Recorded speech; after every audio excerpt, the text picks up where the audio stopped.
Eu sou o guardião de horrores indizíveis, o narrador de pesadelos que se agarram à alma. Se você deseja caminhar ao meu lado, por estes corredores escuros do inexplicável, então o desafio está lançado. Inscreva-se no Sr. Black Art. Prove sua coragem. Existem memórias que não são apenas lembranças. São feridas abertas, cicatrizes que nunca se fecham e que, em noites como esta, coçam e sangram como se tivessem sido feitas segundos atrás. O que eu vou contar não é uma história de fantasma para assustar crianças. É o testamento do meu fim. O eco do dia em que eu e meus amigos decidimos dançar com o diabo e descobrimos que ele não nos deixaria sair da pista. Tudo começou há uns 2 ou 3 anos. Eu era só mais um universitário tentando a vida na capital, longe da poeira e do marasmo da minha cidade natal. Mas o passado, assim como a morte, sempre te puxa de volta. Uma ligação no meio da noite. Minha avó, a mulher que praticamente me criou, a única âncora que eu ainda tinha naquele lugar, esquecido por Deus, tinha desabado. Voltei no primeiro ônibus, com o gosto amargo de hospital já na boca. Encontrei-a numa cama, ligada a aparelhos que apitavam a contagem regressiva de sua vida. Não era mais a minha avó. Era uma casca frágil, com a pele fina como papel de seda e um olhar perdido, que às vezes parecia focar em algo no canto do quarto. Algo que só ela via. Os médicos diziam que o estado dela não era tão crítico, mas eu sabia. O cheiro da morte já impregnava aquele quarto. Decidi ficar. Cancelei meu trabalho, minhas aulas. 1 semana. Era o mínimo que eu podia fazer antes de ela se tornar apenas uma fotografia na estante. Meu antigo quarto já não era meu, tinha sido colonizado pela minha irmã mais nova. Sobrou para mim o sofá da sala e um tédio que era quase uma doença. Um tédio denso, pesado, que te faz sentir o tempo escorrendo em câmera lenta. Você já sentiu o tédio te corroer por dentro? A ponto de qualquer coisa, absolutamente qualquer coisa, parecer melhor do que o silêncio e o vazio? Foi nesse estado de espírito que eu liguei para os que ficaram para trás. Os amigos que não conseguiram ou não quiseram escapar. Léo e Beto. Eles eram a personificação daquela cidade, cheios de potencial, mas presos na mesma rotina de sempre. Mesmo com empregos ou cursos técnicos, a vida deles era uma repetição de dias iguais. Nos encontramos no dia seguinte. A verdade nua e crua sobre minha cidade é que ela é um cemitério de opções. Não há nada. A diversão se resumia a um karaokê mofado, uma pista de boliche com bolas lascadas, ou dirigir por meia hora até um shopping de outra cidade para jogar sinuca. A ideia de beber foi descartada por mim. Sem o dinheiro do meu trabalho naquela semana, a realidade do próximo aluguel era um fantasma bem mais assustador. Nossa rotina nos dias seguintes foi patética. Vagávamos de carro pelas ruas mortas, ouvindo música alta para espantar o silêncio, até acabarmos, inevitavelmente, numa lanchonete de posto de gasolina, tomando refrigerante refil por horas. Apenas para ter um lugar para existir. A conversa sempre morria no mesmo ponto, a falta de futuro, a vida que passava em outro lugar. Foi na penúltima noite antes do meu retorno, uma terça-feira fria e úmida. Estávamos nós 3, na mesma lanchonete, olhando para o nada, quando a frustração transbordou. Que inferno, eu disse. Nada nunca muda aqui. É um buraco. Léo, que sempre teve uma faísca de caos nos olhos, respondeu com um sorriso torto. Você fala isso porque vive em São Paulo. Queria eu ter algo para comparar. Foi então que Beto, o mais quieto até então, inclinou-se sobre a mesa, os olhos brilhando com uma ideia terrível. Uma ideia que mudaria tudo. E se a gente fosse lá? Não precisava de mais nada. O lá pairava no ar da nossa cidade como uma lenda urbana, um câncer adormecido. O hospital psiquiátrico de Morro Alto, fechado há décadas, era o nosso monstro do armário. Um colosso de concreto apodrecendo no alto de um morro, cercado por mato e histórias doentias. As lendas eram o combustível dos pesadelos de qualquer adolescente dali. Diziam que a sala de cirurgia ainda tinha os instrumentos, cobertos de ferrugem e sangue seco. Que no porão, os corpos de pacientes incuráveis foram simplesmente abandonados e murados, deixando suas almas presas para apodrecer junto com a carne. E o pior, a Dama Branca, uma enfermeira que, segundo a lenda, enlouqueceu e se enforcou no necrotério e que ainda vagava pelos corredores procurando pacientes para levar com ela. Um nó de gelo se formou no meu estômago. Eu não queria ir. Era uma sensação visceral, um alarme silencioso, gritando no fundo da minha alma que aquilo era um erro colossal. Mas Léo e Beto já estavam de pé, elétricos, a energia maníaca da estupidez juvenil tomando conta deles. Eles pegaram o celular e ligaram para o Vitor, o último do nosso antigo quarteto. A decisão foi selada em segundos. Vitor nos encontraria lá. Minha boca secou. Meu instinto me implorava para dizer não, para ir para casa, para me trancar no quarto e esperar o sol nascer. Mas você conhece a pressão, o medo de ser chamado de covarde, de ser o marica do grupo. Aquele orgulho estúpido, aquela testosterona barata que te faz cometer as maiores atrocidades. Entre o risco de enfrentar um fantasma e a certeza de ser ridicularizado, eu, como um idiota, escolhi o fantasma. Mal sabia eu que não era um fantasma que nos esperava. Era algo infinitamente pior, algo faminto. E assim, nós fomos. 3 cordeiros caminhando para o matadouro, rindo e fazendo piadas, enquanto a escuridão do morro alto nos engolia. Aquela foi a última vez que nos sentimos normais. A última vez que a vida teve algum sentido. O resto é só escuridão e o som de gritos que nunca acabam. O caminho para o morro alto não era uma estrada, era uma cicatriz na terra. O carro do Léo, um Corsa velho que já tinha visto mais fins de mundo do que deveria, subia com dificuldade, os faróis rasgando a escuridão como lâminas cegas. A escuridão ali fora não era apenas a ausência de luz, era uma presença física, uma manta grossa e pesada que parecia pressionar o carro, tentando nos sufocar antes mesmo de chegarmos. A euforia estúpida que nos possuiu na lanchonete tinha evaporado, substituída por um silêncio tenso, quebrado apenas pela respiração de 3 idiotas e pelo motor asmático do carro. Léo dirigia com uma concentração que beirava a agressividade, os nós dos dedos brancos no volante. Beto, no banco do carona, tamborilava os dedos no painel, tentando disfarçar o nervosismo com um ritmo que só aumentava a minha ansiedade. E eu, no banco de trás, sentia cada solavanco do carro como um soco no estômago. Minha mente era um redemoinho. Eu pensava na minha avó, naquele hospital limpo e estéril onde ela estava, e na semelhança aterrorizante com o nosso destino. Ambos eram lugares onde a vida era mantida por um fio, lugares de espera silenciosa pela inevitabilidade do fim. O olhar perdido dela. De alguma forma, eu sentia que estava indo ao encontro daquele mesmo vazio. Quando o carro parou, o silêncio que se instalou foi ensurdecedor. Em nossa frente, a silhueta do hospital se erguia contra o céu sem estrelas. Era uma carcaça, um esqueleto de concreto corroído pelo tempo e pelo abandono. Um monumento sombrio dedicado ao sofrimento. As janelas eram órbitas vazias e negras, como os olhos de um crânio gigante. O vento que assobiava através dos corredores quebrados não era apenas vento, soava como lamentos baixos, os últimos suspiros de centenas de almas esquecidas ali.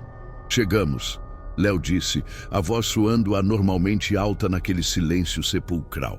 Saímos do carro e o frio nos atingiu. Um frio úmido que penetrava nas roupas e gelava os ossos. O ar tinha um cheiro.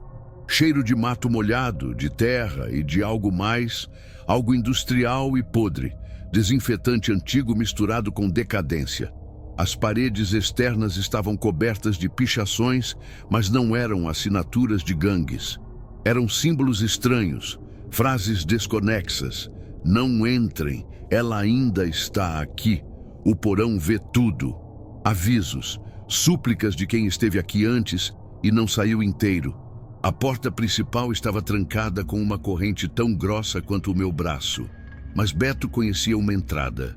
Uma janela estilhaçada no primeiro andar, um buraco negro nos convidando para a ruína. Aquele era o ponto de não retorno, o portal. Beleza, eu vou primeiro, Léo falou, tentando parecer o líder corajoso, mas vi sua mão tremer ao se apoiar no parapeito. Ele se impulsionou para dentro.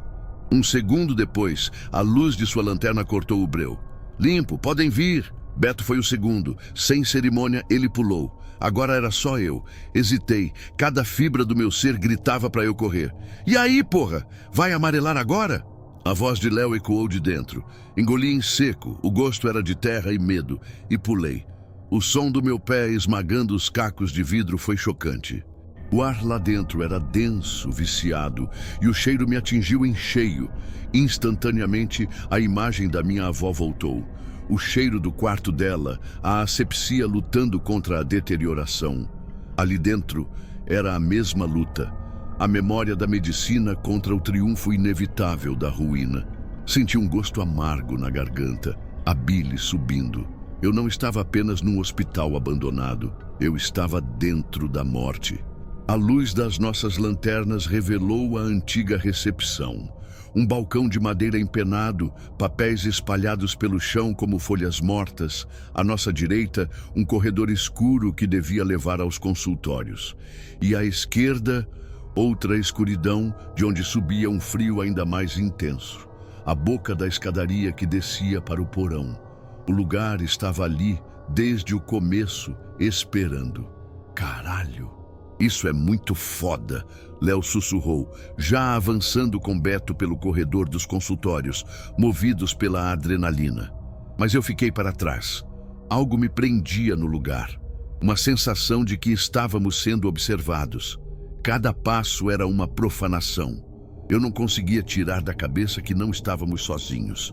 Enquanto eles se distanciavam, eu permaneci perto da entrada. Meu corpo estava rígido, meus sentidos em alerta máximo. Foi então que eu vi. Eu estava varrendo o chão com a minha lanterna por puro nervosismo quando o feixe de luz passou pela quina da parede da escadaria. E por uma fração de segundo, a luz iluminou algo. Algo que não deveria estar ali. Não era uma sombra, não era um truque de luz. Era um pé, descalço, branco. Pálido de uma forma cadavérica. Estava perfeitamente imóvel, posicionado bem na beirada da parede, como se alguém estivesse espiando. Antes que meu cérebro pudesse processar o que estava vendo, antes que eu pudesse gritar, o pé se retraiu para a escuridão da escadaria, sem som, sem pressa, simplesmente sumiu. Meu coração disparou no peito, batendo descontrolado. O ar congelou nos meus pulmões. Minha boca secou. Fiquei ali, paralisado, a lanterna tremendo, o feixe de luz fixo no canto agora vazio.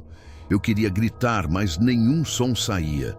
Olhei desesperadamente na direção dos meus amigos. As luzes de suas lanternas já estavam fracas no final do corredor. Estavam longe demais. Não viram nada. Ninguém viu. Eu estava sozinho nisso. Completamente sozinho. Minha mente gritava: corra! Saia daqui agora! Mas meu corpo não obedecia. Ô caralho, vai ficar aí parado igual um poste? Vem ver isso aqui! A voz de Beto me chamou distante. O som da voz dele quebrou o feitiço. Pisquei. O canto continuava vazio. Teria sido real? Ou a minha mente, já torturada pelo medo, estava finalmente me traindo? Foi só uma ilusão, eu disse a mim mesmo. Um jogo de luz e sombra. Eu precisei acreditar nisso, porque a alternativa, a ideia de que algo estava conscientemente se escondendo de nós naquele breu, era insuportável. O medo de ser deixado para trás naquele corredor escuro se tornou momentaneamente maior do que o medo do que eu tinha acabado de ver. Com as pernas tremendo, forcei-me a andar. Juntei-me a eles, fingindo uma calma que eu não sentia, rindo de uma piada idiota que Léo fez, mas eu não estava mais com eles. Uma parte de mim ficou lá atrás, encarando aquela escadaria escura, sabendo, com uma certeza aterrorizante, que a noite estava apenas começando e o que quer que estivesse no porão tinha acabado de me ver. Forcei um sorriso que pareceu rasgar os músculos do meu rosto. Caminhei em direção a eles. Cada passo, um esforço monumental para parecer normal, para enterrar a imagem daquele pé branco e cadavérico sob uma camada de falsa tranquilidade. Eles estavam diante de uma sala de exames, a porta arrancada das dobradiças, rindo de um prontuário antigo que Beto segurava, datado de 1983. Consegui soltar uma risada fraca, um som oco que não enganaria ninguém que estivesse prestando atenção. Felizmente, eles não estavam. Estavam imersos demais em sua própria aventura. Decidimos subir. Havia uma esperança desesperada e infantil em mim de que o horror estivesse confinado ao térreo, de que a aparição tivesse sido um evento isolado. Uma esperança que morreu assim que pisamos no primeiro degrau da escadaria principal. O segundo e o terceiro andares eram um labirinto de corredores idênticos, mergulhados numa penumbra que as nossas lanternas pareciam incapazes de perfurar de verdade. As paredes descascavam em longas tiras, como pele doente, e o chão estava coberto de detritos e de uma poeira fina que subia a cada passo, dançando nos feixes de luz como cinzas. Exploramos os quartos. Em alguns, os leitos de metal ainda estavam lá, virados. Em outros, apenas o contorno na sujeira denunciava onde a mobília um dia esteve. Não havia nada explicitamente sobrenatural ali. E isso, de alguma forma, amplificava a minha angústia. Era um silêncio pesado, vigilante. Eu sentia uma presença constante em minhas costas, uma inquietação que arrepiava minha nuca. Mas Léo e Beto continuavam em seu frenesi. "Cara, que da hora!" Léo exclamava, chutando a porta de um antigo quarto de fumantes. Dentro, uma TV antiga, com a tela estilhaçada, nos encarava como um olho cego.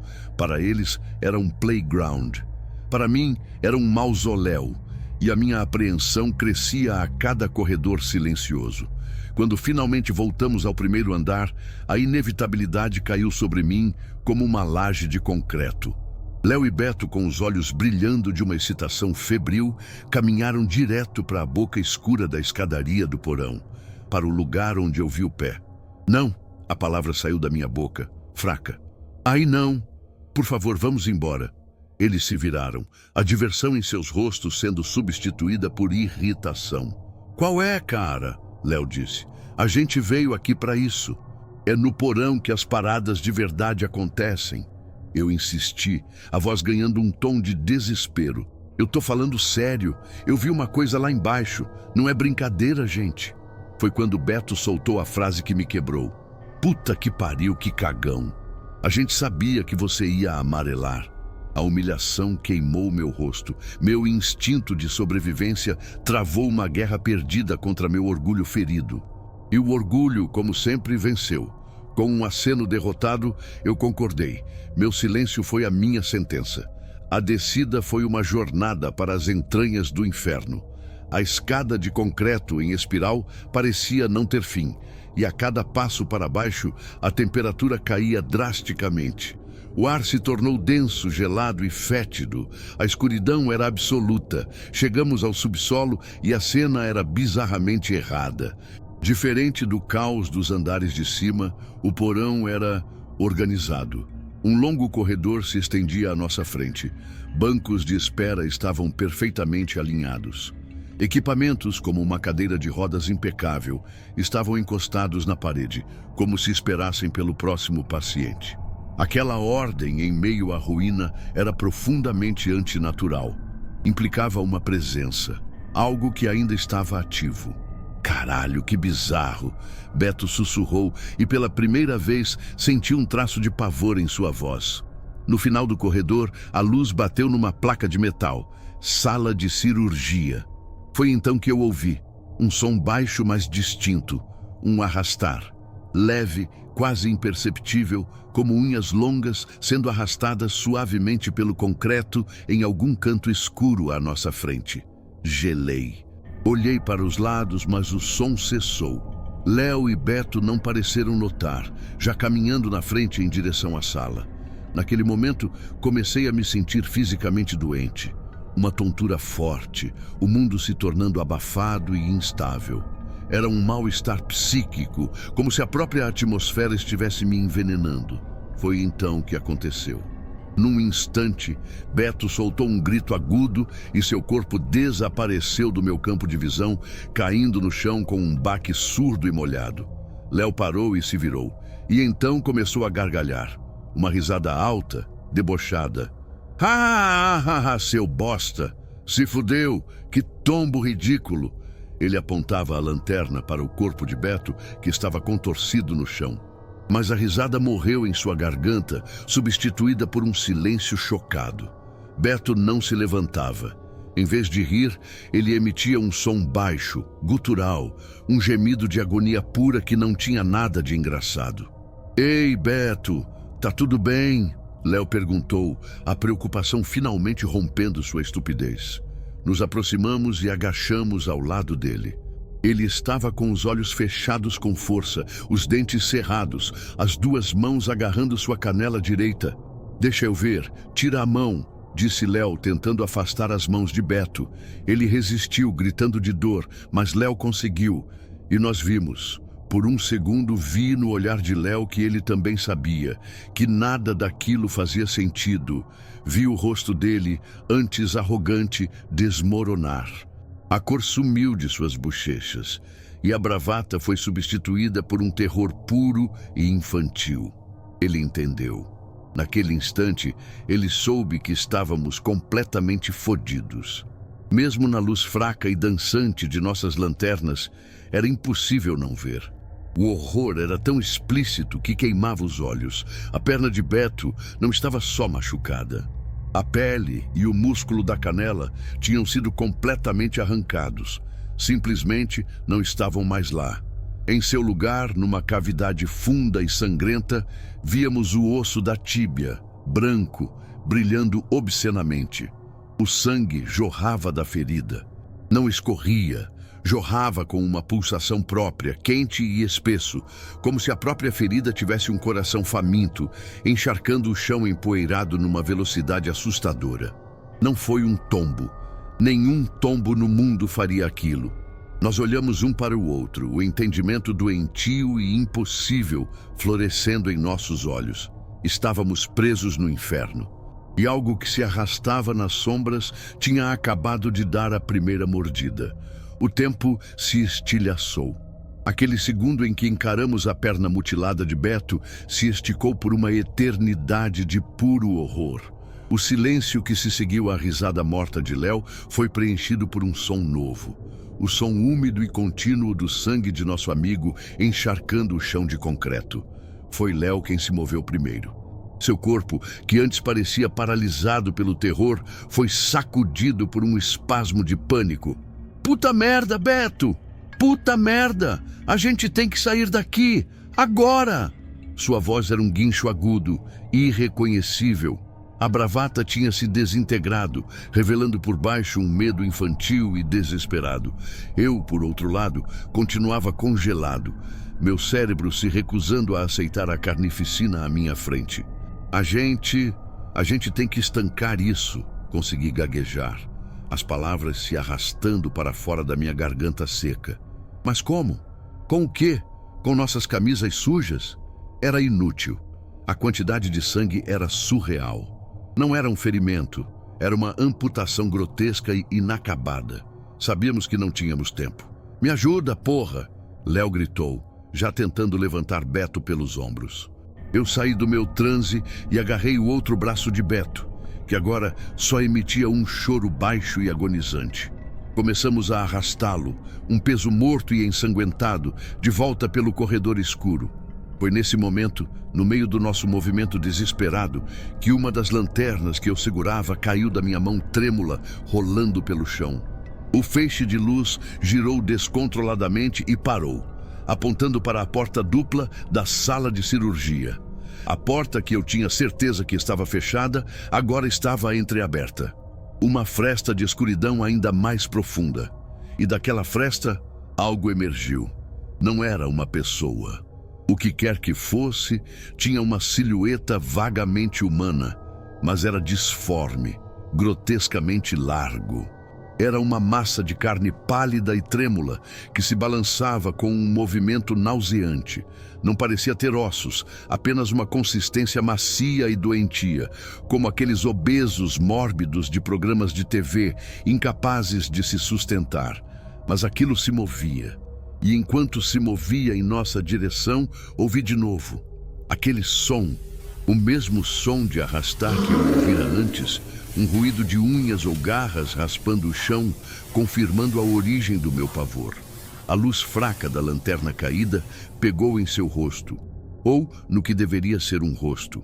Eram apenas contornos borrados e 2 pontos que brilhavam com uma luz morta e refletida. Olhos. Aquela coisa tinha olhos e eles estavam fixos em nós. Foi o que bastou. Léo soltou um berro que não era humano, um grito de pura aniquilação. Ele começou a puxar Beto com uma força selvagem e eu o ajudei, o pavor me dando uma energia que eu não sabia que tinha. Nossa fuga era um caos de tropeços e desespero. Arrastávamos Beto, que gritava cada vez que sua perna ferida batia no chão. O corredor parecia ter se esticado, a escada para a salvação uma miragem distante. Minha mente era um ruído branco de terror, mas meu corpo agia por puro instinto de sobrevivência. Eu só precisava manter a luz apontada para a frente. Se a escuridão nos engolisse por completo, seria o fim. E foi quando a escuridão à nossa frente decidiu revidar. Do final do corredor, perto da escada, um novo som surgiu. Um ruído de rodas de metal girando rápido, cada vez mais alto. Apontei a lanterna e meu coração quase explodiu no peito. A cadeira de rodas, aquela que vimos impecável e parada na entrada do porão, agora vinha em nossa direção em alta velocidade, vazia. Era como um torpedo de metal enferrujado, lançado por mãos invisíveis. Não houve tempo para desviar. O impacto foi brutal. A cadeira nos atingiu com a força de um carro, jogando nossos corpos para todos os lados. Caí no chão com força, batendo a cabeça. A lanterna voou da minha mão, nos mergulhando numa escuridão quase total, quebrada apenas pelo feixe de luz solitário que Léo ainda segurava. Beto estava caído a alguns metros de distância, gemendo fracamente, mas Léo tinha se quebrado. O impacto final havia estilhaçado o que restava de sua sanidade. Ele se levantou, cambaleando, e soltou um grito final, um uivo de animal encurralado. Não! Ele se virou, mas não na direção da escada, não na direção da saída. Ele correu na direção oposta para as profundezas escuras do porão, para longe de nós e de qualquer esperança de salvação. Eu gritei o nome dele, mas ele não ouviu. Ele apenas corria e gritava, o som de seus passos e de seu pânico sendo engolidos pela escuridão até que o silêncio voltou, mais pesado e ameaçador do que nunca. Eu estava sozinho. Sozinho com meu amigo moribundo e com as criaturas que habitavam aquele lugar. O som de arrastar estava mais perto agora. Desesperado, comecei a tatear o chão em busca da minha lanterna. Meus dedos encontraram o metal frio e eu a peguei, o polegar buscando o botão. No momento em que a luz voltou, ela iluminou o que estava bem na minha frente.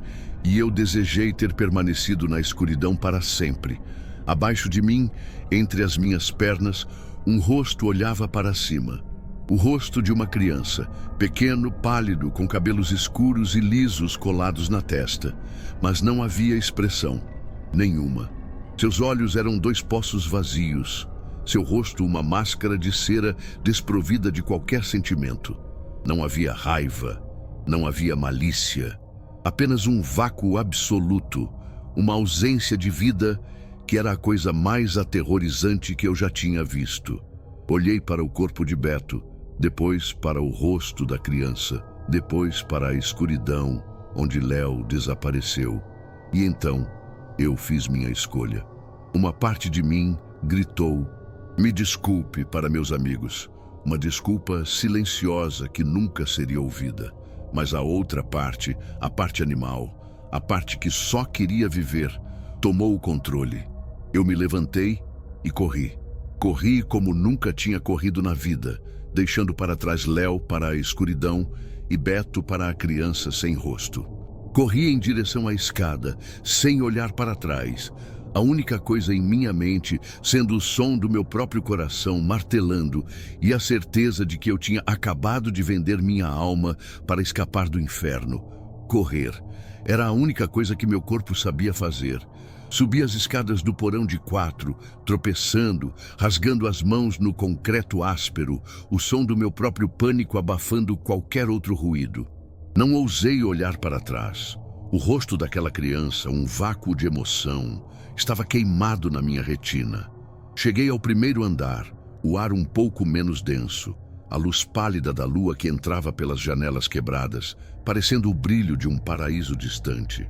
Minha única meta era a porta da frente, a salvação. Corri pelo corredor principal, meus pés deslizando nos destroços e me joguei contra a porta de madeira maciça. Girei a maçaneta. Nada. Empurrei. Nada. Foi então que vi, no brilho fraco da lua, a corrente e o cadeado enferrujado.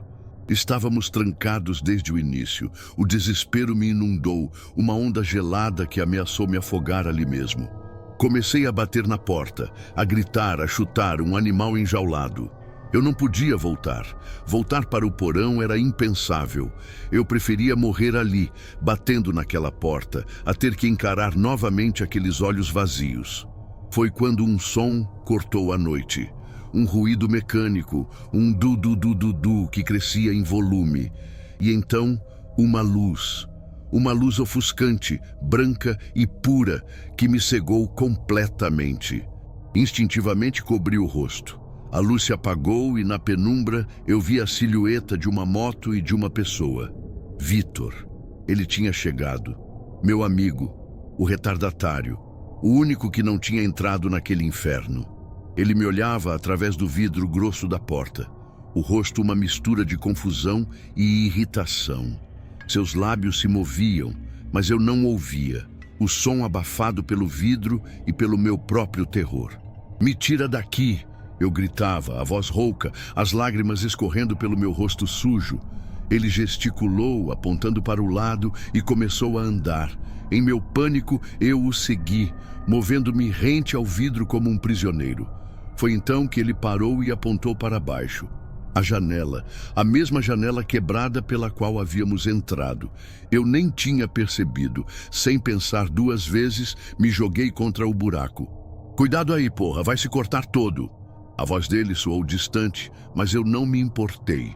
Forcei meu corpo pela abertura estreita, os cacos de vidro restantes rasgando minha pele e minhas roupas, mas a dor era insignificante. Caí do lado de fora, no chão úmido e coberto de mato, e respirei o ar noturno, o ar livre. Só então meu corpo pareceu se lembrar de como funcionar. Meu coração martelava como se fosse explodir. Meus pulmões queimavam em busca de oxigênio. "Cara, que porra aconteceu com você? Cadê o Léo e o Beto?"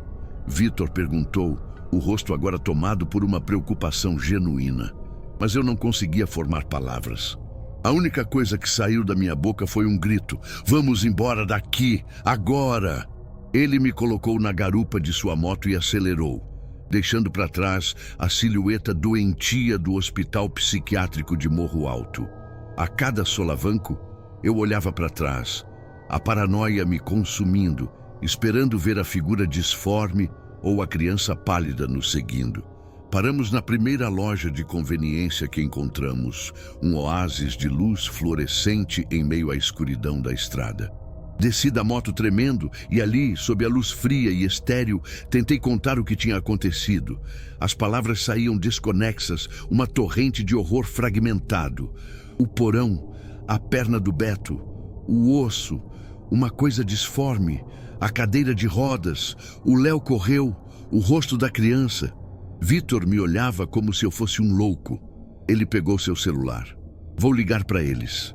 Isso deve ser alguma pegadinha de muito mau gosto, mas os celulares de Léo e Beto só caíam na caixa postal. Polícia, eu disse, a voz firme pela primeira vez. Liga para a polícia. Peguei meu próprio celular do bolso. Disquei 190, o coração na boca. A chamada completou. Polícia, emergência. Uma voz sonolenta respondeu. Hospital, hospital de Morro Alto. Comecei a gritar. Meus amigos. Um deles está ferido. Tem.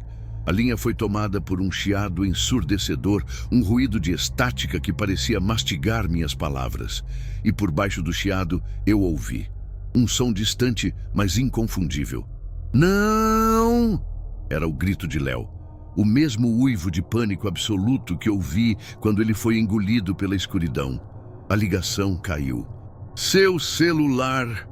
Gritei para Vitor, arrancando o aparelho da mão dele. Disquei 190 novamente. A chamada demorou, mas completou. Silêncio do outro lado. Alô? Tem alguém aí? Eu implorei. E então uma voz respondeu. Mas não era da polícia. Era uma voz calma, arrastada, terrivelmente familiar.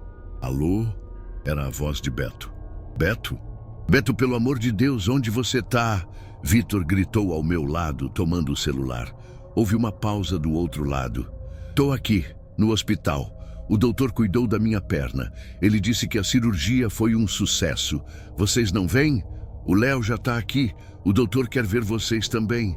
Vitor ficou branco. Que doutor, Beto? Não tem doutor nenhum aí.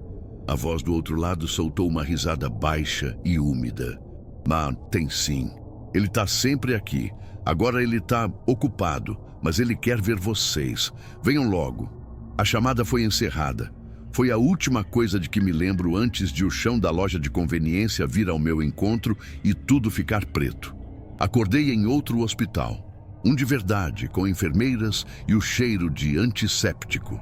Meus pais estavam lá, seus rostos envelhecidos pela preocupação. Meu braço tinha um corte profundo do vidro da janela e alguns dedos do pé estavam quebrados. A polícia veio depois. Fui interrogado por horas, em uma sala pequena e sem janelas. Contei tudo, exatamente como aconteceu. A criatura, a cadeira de rodas, a criança. Eles me olharam com uma mistura de pena e suspeita. Fizeram exames toxicológicos. Ameaçaram me prender. No dia seguinte, encontraram o corpo de Beto. Estava no porão, não muito longe de onde o deixei. A causa da morte oficial foi choque hemorrágico. Perdeu sangue demais. O corpo de Léo nunca foi encontrado. Ele foi declarado desaparecido e, extraoficialmente, se tornou o principal suspeito de ter atacado Beto e me deixado para morrer. Eu me tornei a testemunha cuja história era louca demais para ser verdade. O caso foi eventualmente arquivado como um mistério trágico entre jovens. Meses depois, quando a poeira baixou e eu tentava reconstruir os pedaços da minha vida, fui chamado para uma última conversa na delegacia.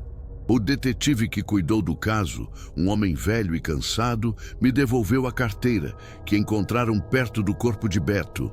Enquanto eu me levantava para sair, ele disse, quase como um sussurro para si mesmo: Sabe, a única coisa que nunca fez sentido foi o ferimento. A perícia disse que nenhum objeto naquele porão poderia ter feito um corte daqueles. Nenhum vidro, nenhum metal. Ele fez uma pausa, olhando para os papéis em sua mesa. Era quase... Ele me encarou, os olhos cansados, carregando um peso que eu só então comecei a entender. Era quase como se algo o tivesse mordido. Eu nunca mais voltei para minha cidade natal. Terminei a faculdade, arrumei um emprego, construí uma vida nova sobre as cinzas da antiga, mas a noite nunca mais foi a mesma. Eu durmo com as luzes acesas e, às vezes, quando o silêncio da madrugada se torna pesado demais, eu pego meu celular e fico olhando para a tela, para os nomes de Léo e Beto na minha lista de contatos. E eu espero, com o coração gelado de pavor, eu espero. Porque tenho medo de que, um dia, um deles decida me ligar de novo. E assim, o silêncio volta. Mas é um silêncio diferente. Um silêncio que agora tem um peso. O peso de uma história não contada pela polícia, de gritos que só nós ouvimos. Se você sentiu o mesmo pavor que eu senti ao narrar esta história, sua inscrição no canal nos conecta nesta escuridão compartilhada. Deixe seu like como um sinal de que você esteve aqui e olhou para o abismo sem piscar. Muitos lugares guardam segredos. Muitas pessoas carregam cicatrizes de eventos que a lógica não explica. Se você tem uma história que precisa ser contada, escreva nos comentários ou encontre nossas redes. A escuridão gosta de ouvir. Eu sou o Sr. Blackheart. Até o nosso próximo relato.